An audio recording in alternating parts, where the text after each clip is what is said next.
আসসালামু আলাইকুম এভরিওয়ান, সবাই কেমন আছেন? আশা করি ভালো আছেন। তো চলে আসলাম প্রকৃতির মাঝে। তো আজকে নতুন একটা টপিক নিয়ে ভিডিও বানাবো, সেটা হচ্ছে যে গার্মেন্টস ইন্ডাস্ট্রিতে একটা অপারেটরের স্যালারি এবং তার কাজের দায়িত্ব কর্তব্য কি। আসসালামু আলাইকুম। ইসলাম, কেমন আছেন ভাইয়া? আলহামদুলিল্লাহ ভালো আছি। আপনি ভালো আছেন? হ্যাঁ, আলহামদুলিল্লাহ, আমি আল্লাহর রহমতে ভালো আছি। তো আপনার কাছে জানতে চাইছিলাম যে একটা গার্মেন্টস ইন্ডাস্ট্রিতে একটা অপারেটরের স্যালারি কেমন হয়ে থাকে, বা ওর কাজের দায়িত্ব কর্তব্য কী, বা এই যে অনেকের মুখে শুনি যে গার্মেন্টসে চাকরির পরিবেশ নাই, মানে গার্মেন্টস অনেক খারাপ। এই জায়গা থেকে আপনি তো অনেক দিন থেকে আছেন, ঠিক আছে? তো জানতে চাইছিলাম যে আসলে পরিবেশটা কি আসলেই খারাপ, নাকি এটা মানে কাল কথা? আপনার কথার পরিপ্রেক্ষিতে একটা কথা বলতেই হয়। কবি মাইকেল মধুসূদন দত্ত বলেছেন, সঙ্গীর গুণ মোর মজে মজিয়েছে গো, নইলে কি কাদায় সুবাস পাইতে। আমি যদি খারাপ হই, গার্মেন্টস না, সেটা রুম থেকেও খারাপই করা যায়। গার্মেন্টস সেক্টরটা খারাপ না, গার্মেন্টসটা হচ্ছে একে অপরের কাঁধে কাঁধ মিলিয়ে একটা পোশাক তৈরি করা, এটাই গার্মেন্টস। সো একজন আরেকজনের সাথে থাকে ভালো মন্দ দুটো কথা হইতেই পারে। সো তাহলে যে গার্মেন্টসকে খারাপ বলবো, আসলেই তা না। সো আরেকটা কথা যেটা আপনি বলছিলেন যে গার্মেন্টসে একজন দক্ষ অপারেটরের স্যালারি কেমন হয়। একজন দক্ষ অপারেটর সে যদি বলে আমি সকল প্রসেস পারি, তাহলে এখনকার স্যালারি মোতাবেক স্যালারি হয় 15,035 টাকা। 15,035 টাকা। দেখেন, একজন শিক্ষিত মানুষ সে যদি কোনো এনজিওতে চাকরি করে বা অন্য কোথাও চাকরি করে, তাহলে তার স্যালারি সর্বোচ্চ 20,000 টাকা পায়। আবার ভয় থাকে যে কিস্তি তুলে কেউ নিয়ে চলে যাবে। গার্মেন্টস কিন্তু তা নেই। সকাল 8টায় ঢুকবেন, যদি আল্লাহ ভালো রাখে আপনাকে, রাত 7টা পর্যন্ত ডিউটি করতে পারেন, তাহলে একজন দক্ষ অপারেটর কম করে মিনিমাম 22,000 টাকা স্যালারি পাবে, সে যদি 7টা পর্যন্ত ডিউটি করে। একটা অপারেটরের কাজ কি হয়, বা ওর দায়িত্ব কর্তব্য নিয়ে যদি কিছু বলতেন। একজন অপারেটরের দায়িত্ব কর্তব্য তো বিশাল। কারণ একজন অপারেটর সে চাইলে লাইনটা সোজা রাখতে পারে, সে চাইলে লাইন ছেড়ে চাকরিও খেতে পারে। আমার যেরকম কাঞ্চার অপারেটর, একজন অপারেটর 150 পিস কাঞ্চা করা সম্ভব। সে যদি মনে করে দূর লাইন চিপ যা করে করুক, আমি 80 পিস পারি, 80 পিসই করব।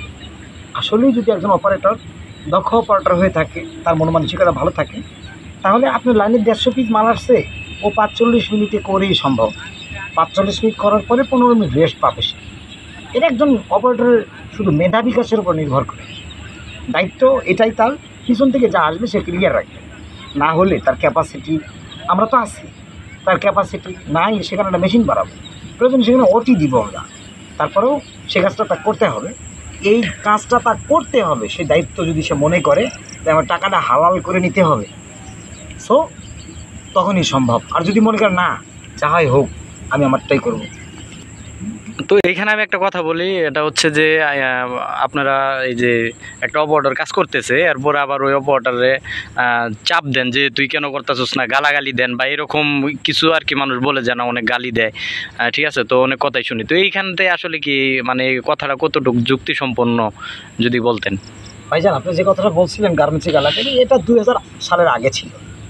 আর যদিও এখন বাংলা কিছু ফ্যাক্টরিতে গালাগালি চলে। আর যেরকম আপনার হামিম গ্রুপ, আপনি যে গ্রুপে আছেন, হামিম গ্রুপে, অ্যাবা গ্রুপে, আপনার পিআরএস, এদিকে আসেন হচ্ছে অনন্ততে, গালাগালি চলে না। আপনি অপারেটর, আপনি বলতে হয় যে ভাই কেন করলেন না, কী জন্য করলেন না।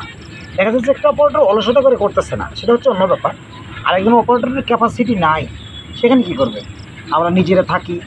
আপনার গার্মেন্টস ইন্ডাস্ট্রিয়ালেতে আবার আয় আছে, তারা ক্যাপাসিটি করে না থাকলে আপনার আয়ের ঊর্ধ্বতন কর্তৃপক্ষই বলবে যে ভাইজান আপনি একটা মেশিন বাড়ান, আপনি হচ্ছে না, মেশিন নেই যেহেতু, সেক্ষেত্রে ও 8টা পর্যন্ত করুক, তারপরে আবার অন্য একটা অপারেটর 7টার পরে রেখে সেখান থেকে প্রসেস অনুযায়ী কাজ করে নেওয়া।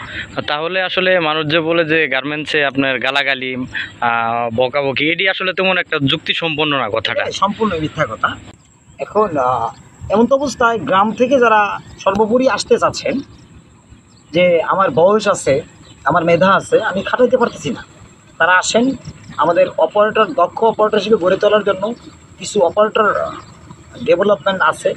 সেসব সেক্টরগুলো কাজে লেগিয়ে আপনাকে উপরে ওঠার জন্য যতটুকু চেষ্টা করা।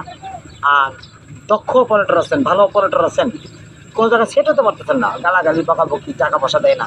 কিন্তু আমাদের কাছে যে গার্মেন্টসগুলো আছে, বিশেষ করে হামিদ গ্রুপ, অনন্ত, অ্যাবা গ্রুপ, তারপরে হচ্ছে পিঙ্কি অ্যাপারেলস, এসব ফ্যাক্টরিতে স্যালারি সঠিকভাবে দেয়।